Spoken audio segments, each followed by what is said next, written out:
একদম উনি সঠিক কথা এবং সঠিক তথ্যটা উনি তুলে ধরেছে। কারণ কি দেখুন, আজকে যদি যেখানে যেখানে অবিজেপি সরকার আছে সেখানে যদি কোনো রকম একটা ইনসিডেন্ট হোক, কোনো কিছু হলে কিন্তু ডাইরেক্ট কিন্তু মুখ্যমন্ত্রী পদত্যাগ চাই, এবং যদি অপোজিশন থাকে কোনো অন্য পার্টির কোনো নেতা হোক তাদের পদত্যাগের কথা বলে। তাহলে আজকে বিজেপির নেতারা যেভাবে বিভ্রান্ত ছড়িয়েছে, নওশাদ বাবু যেটা করেছে উনি টোটাল সঠিক কাজ করেছে। এবং পদত্যাগ মানে নওশাদ বাবু নয়, প্রত্যেক ভারতবাসীর মনেই কিন্তু একটা জিনিস প্রশ্ন উঠেছে, বিরোধীদের কাছেও একটা প্রশ্ন এসেছে যে এই যে দিল্লিতে যে ঘটনা হয়েছে এটা পদত্যাগের ঘটনা। কারণ একের পর এক ইনসিডেন্ট কিন্তু বিজেপি শাসিত জায়গার বিজেপির জায়গাতেই হচ্ছে এবং বিজেপি সরকারের জায়গাতেই হচ্ছে।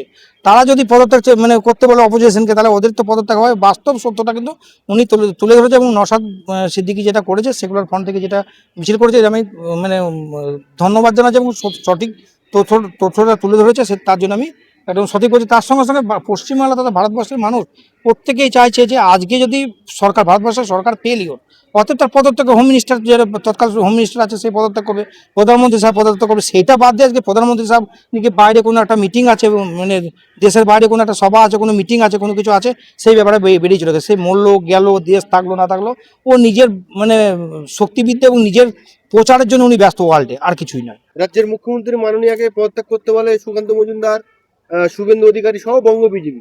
আজকে যখন দিল্লিতে এত বড় একটা ঘটনা ঘটে গেল, 10 জন মানুষের প্রাণ গেল, বঙ্গ বিজেপি সে নিয়ে কোনো শোক প্রস্তাব নেই এবং কোনো রকম কোনো বার্তা নেই, কি বলবেন? এটা আপনি বাস্তব সত্য বলেন। যদি পশ্চিমবাংলাতে কোনো কিছু হয়ে যায় তাহলে কিন্তু মুখ্যমন্ত্রীর দফায় এক, দাবি এক, মুখ্যমন্ত্রী পদত্যাগ, এই ধরনের কথা বলে। কিন্তু আজকে বিজেপির যারা নেতা আছে, মতলব আজকে যারা সুকান্ত মজুমদার থেকে আরম্ভ করে শ্রমিক ভট্টাচার্য এবং দিলীপ ঘোষ, শুভেন্দু অধিকারী মহাশয় যে তৃণমূলের আর কি এজেন্ট, তাদের মুখে আজকে চুপচাপ, কোনো রকম কথা নেই, কোনো কিছু নেই সত্যটা। কারণ সাধারণ মানুষ কিন্তু সত্যটা জেনে গিয়েছে। পুরো প্ল্যানিংভাবে সব কিছু করা হচ্ছে, সব কিছু প্ল্যানিং। দেখুন, Pulwama attack planning, Balakot attack planning বলতে পারেন। প্ল্যানিং কেন বলবো না, কারণ যদি কোনো ইনকোয়ারি সামনে না আসে তা বাস্তব মানুষের মধ্যে তো একটা ভয় থাকবে।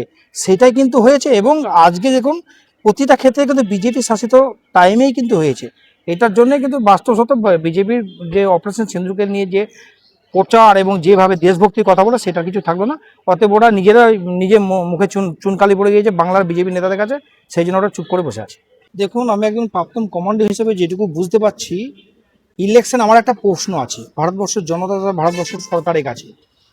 প্রশ্ন হচ্ছে যে ইলেকশন এলে, ইলেকশনে কয়েকদিন আগে সবসময় প্রথমে কেন হামলা হয়? বড় প্রশ্ন। পুলওয়ামা অ্যাটাক 2019-এ লোকসভা ইলেকশনের আগে হলো। দিল্লি অ্যাটাক যেটা হলো এটা ইলেকশনের আগে হলো।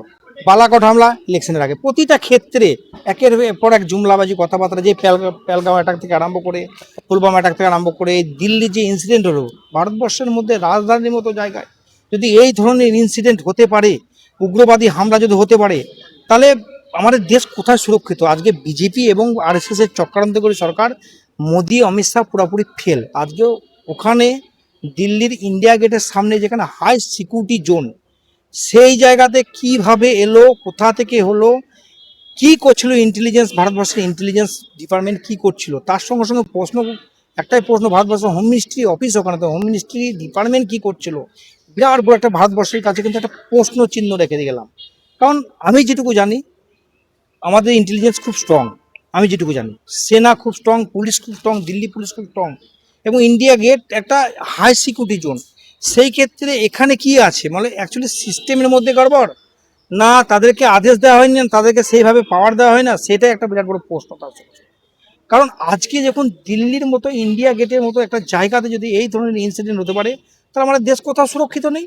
রাজধানী সুরক্ষিত যদি না হয়, তাহলে মানে কোনো জায়গায় সুরক্ষিত নেই। তাহলে প্রত্যেক নাগরিকের একটাই প্রশ্ন, যে প্রতিটা স্টেটের একটাই প্রশ্ন, যে আজকে যদি দিল্লিতে হতে পারে তো আমাদের এখানে হতে পারে। অর্থাৎ মানুষ একটা আতঙ্কের মধ্যে সৃষ্টি হয়েছে, যে আতঙ্কবাদী হামলার মধ্যে, হামলার সঙ্গে সঙ্গে আতঙ্কের একটা সৃষ্টি হয়ে গেছে পুরো বাংলা তথা পুরো ভারতবর্ষের মানুষের মধ্যে প্রশ্ন। এবং যারা মারা গিয়েছে তার সত্যটা সামনে আসুক, এবং যারা ওই ইনসিডেন্টে ছিল তাদেরকে মানে আইনের আওতায় নিয়ে এসে যেটা হয় প্রত্যেক সাজা এবং ফাঁসির সাজা হোক। আমি দেখলাম কিছুদিন আগে যে পেলগাঁও অ্যাটাক হলো, সেই অ্যাটাকের মধ্যে অপারেশন, তার বদলাতে আমাদের ভারতবর্ষের সরকার অপারেশন সিন্দুর নামে একটা গঠিত করে অপারেশন সিন্দুর মুহিম চালালো। এবং বিজেপির প্রতিটা বাংলার নেতাদের মুখে অপারেশন সিন্দুর একটা বিরাট বড় একটা প্রচারের আওতায় নিয়ে এলো। তার সঙ্গে সঙ্গে দেখুন আজকে যখন এই দিল্লিতে যে এত বড় একটা ইনসিডেন্ট হলো, ওখানে বিজেপি সরকার আছে, রাজ্যে দিল্লিতে সরকার বিজেপির, মানে ইন্ডিয়া গভর্নমেন্টও বিজেপির, অর্থাৎ বাংলার যারা বিজেপির বড় বড় নেতা, শুভেন্দু অধিকারী, সুকান্ত মজুমদার, দিলীপ ঘোষ, সৌমিকবাবু, প্রত্যেকেই কিন্তু একটা কোনো মুখে কিন্তু কথা নেই। আজকে ওরা দেশভক্তির কথা বলে, বড় বড় কথা বলে, এটার আমি তীব্র প্রতিবাদ এবং নিন্দা জানাচ্ছি। কারণ আজকে অপারেশন সিঁদুরের টাইমে যদি ভোট মানে প্রচার করে একটা বিরাট বাবা করা হয়, তাহলে আজকে কেন এই জিনিসটা সত্যটা সামনে আসুক না, কোনো প্রেস রাইট না, কোনো কথা না, কিছু বলা। বিজেপি নেতারা আজকে মুখে কুলুপ দিয়ে মানে বসে আছে, এবং এরকমও বলছে যে এখানে নাকি প্রচুর পরিমাণে বাংলাতে মুসলিম আছে, এখানে হয়তো আবার একটা এই ইনসিডেন্ট হতে পারে। কারণ হিন্দু মুসলিমের বিভেদ ইন্ডিয়াতে এবং পুরো বাংলাতে মানে বিষ ছড়ানোর যে চেষ্টা, সেটা প্রমাণ হচ্ছে। এবং যেখানে দেখলেন কয়েকজন অ্যারেস্ট হয়েছে শুনলাম, সেটা হয়তো ইনকোয়ারি প্রসেসে চলছে। ভারতবর্ষের মানে যারা ইন্টেলিজেন্স ডিপার্টমেন্ট আছে, মানে পুলিশ ডিপার্টমেন্টে মানে ইনকোয়ারির মধ্যে চলছে তাদেরকে ধরে। এবং সেক্ষেত্রে বলা হচ্ছে এখানে প্রত্যেকের মুসলিম নাকি, বিজেপি নেতারা বলছে প্রত্যেক মুসলিমই নাকি ওরা টেররিস্ট। এর আমি তীব্র, কেন সবাই আমরা মানুষ, আমাদের যখন ফোর্সের মধ্যে যখন থাকি দেখেছি হিন্দু মুসলিম একসঙ্গে খাওয়া, একসঙ্গে ডিউটি করা, সব কিছু। কেন এই দেশে মুসলিমদেরকে ছোট করা যাবে? এটাও একটা বিরাট বড় প্রশ্ন। কোনো কিছু হামলা হলেই মুসলিমরা দায়ী কেন? কারণ এটা কি চক্রান্ত, এবং মানুষের যে হিন্দু মুসলিমে বিভেদ করা হচ্ছে এবং বিষ ছড়ানো হচ্ছে আমাদের এই ভারতবর্ষের দেশে, আমাদের দেশটার মধ্যে মানে বিষ ছড়ানো হচ্ছে। এবং বাংলাতে আমি কয়েকটা মিডিয়াতে দেখলাম কয়েকজন বিজেপি নেতা বলছে নাকি বাংলাতে প্রচুর পরিমাণে রোহিঙ্গা আছে, বাংলার মুসলিমদের থেকে ছোট করছে, এবং ইন্ডিয়ার ভারতবর্ষে পুরো মুসলিম সম্প্রদায়কে নিচু করে দেখানো হচ্ছে, এবং বিষ ছড়ানো হচ্ছে। বিজেপির নেতারা যে বিষ ছড়াচ্ছে, এরও আমি তীব্র প্রতিবাদ করছি। টেররিস্ট অ্যাটাক মানে মুসলিম, যা কিছু হবে মুসলিমদেরকে দায়ী করা হচ্ছে। কেন? এটা কি পুরোপুরি হিন্দু মুসলিমের বিষ ছড়িয়ে দেওয়া হচ্ছে, এর আমি তীব্র প্রতিবাদ করছি। দেখুন আজকে আমার একটা প্রশ্ন, বিহারে ইলেকশনের দুদিন আগে কেন ইনসিডেন্ট হলো, এটা বিরাট বড় প্রশ্ন। এবং এই যে প্রতিটা ক্ষেত্রে দেখুন ভারতবর্ষের মধ্যে একটা জিনিস দেখছি, প্রতিটা ক্ষেত্রে রাজনীতির চক্রান্তর সঙ্গে যুক্ত হচ্ছে। সেনাতে রাজনীতি, ইন্টেলিজেন্সের রাজনীতি, মতলব ইডি সিবিআই রাজনীতি, সেন্ট্রাল ফোর্সের রাজনীতি, সব জায়গায় রাজনীতি করছে। আমি এটুকু জানি, যে দেশের মানে সেনাদের ওপরে কথা বলবে এবং সেনাদের নিয়ে কথা বলবে, রাজনীতি করবে, সেই দেশের সরকার কোনোদিন থাকতে পারে না। অতএব দিল্লির যে ইনসিডেন্ট হয়েছে, এটা সত্যটা সামনে আসুক এবং সাজাবাক, সেটাই আমি বলছি। এবং দিল্লির যে রাজধানীর মতো জায়গাতে যে ধরনের মানে যে ধরনের ঘটনা হয়েছে, তীব্র নিন্দা ও প্রতিবাদে কোনো ভাষা নেই। এবং যারা মারা গিয়েছে তাদেরকে আমি সমবেদনা জানাচ্ছি, যারা ইনজুরি হয়েছে তারা সুস্থ হয়ে ঘরে ফিরে আসুক, সেটাই আমি চাইছি।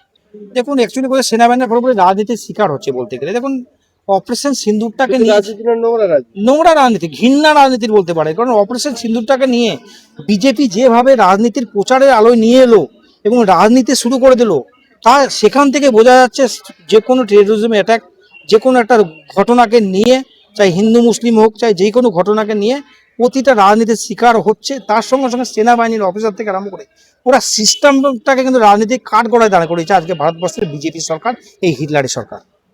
বারবার যে জঙ্গি হামলা হচ্ছে, এটা সম্পূর্ণ রাজনৈতিক ষড়যন্ত্রের সামনে বছর ঘুরলে আমাদের রাজ্যে বিধানসভা কতটা আতঙ্কের মধ্যে রয়েছেন আপনারা বা সাধারণ মানুষ? একটা বিরাট বড় আতঙ্কের মধ্যে বটে। কারণ ইলেকশন এলেই কিন্তু এই ধরনের অ্যাটাকগুলো হয়, সেটা সাধারণ মানুষও কিন্তু আতঙ্কিত যে প্রতিটা ক্ষেত্রে যখনই ইলেকশন আসে তখন কেন এই যে ইনসিডেন্ট, টেরোরিজম অ্যাটাক এবং আতঙ্কবাদী হামলা, এগুলো কেন হচ্ছে? তো বাংলাতে যে রাজনীতি মানে বাংলাতে যে ইলেকশন আছে 26-এ, তার আগেও কি হতে পারে সন্দেহ প্রকাশ করছে প্রতিটা সাধারণ মানুষ।